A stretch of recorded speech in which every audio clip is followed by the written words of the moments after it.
Trump tacoed again on his 48-hour ultimatum for Iran to reopen the strait. I think he said he was going to extend it out like 5 days, but everyone pretty much assumes that it's going to go away, the ultimatum. And we're right back to where we have been. Nothing really has changed in the past couple of weeks here. So I've been thinking about the ultimate outcome here of this conflict from the perspective of Iranian leadership and what I would be looking to get out of this whole thing if I was them. 3 things. Number 1, I'd be looking for the bombs and the rockets to stop coming over and falling on my head. I think it goes without saying.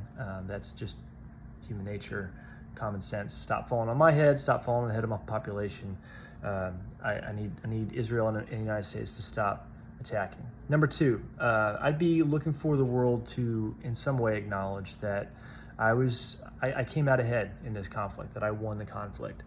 And number 3, and maybe more than any of those, what I'd be looking to get is something like the status quo that we have currently with the Strait.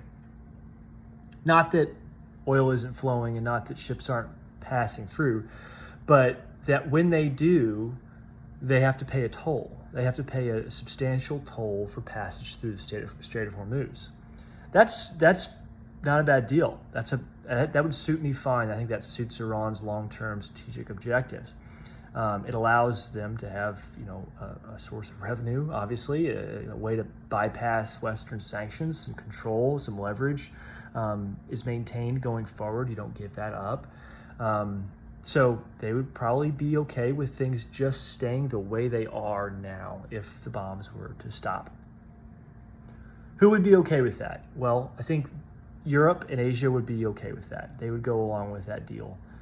They don't have the political will to militarily unblock the strait. It'd be very expensive, cost a lot of people's lives. They're not really going to be into that, and they'd probably be fine paying to not have to do that.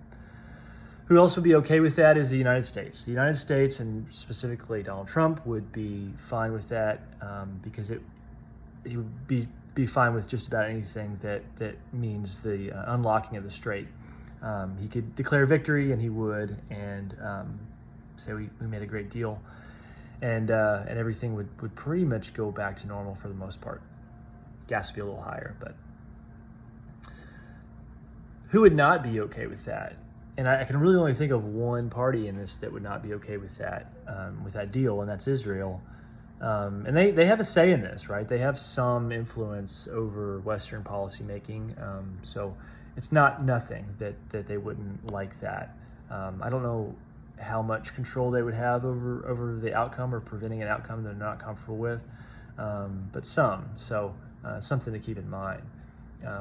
But if my analysis is right here, it's possible that the way things are currently is maybe a model for the long-term status quo of the Strait of Hormuz, meaning ships will pass through just as they had been, but to do so, they would have to pay Iran a toll.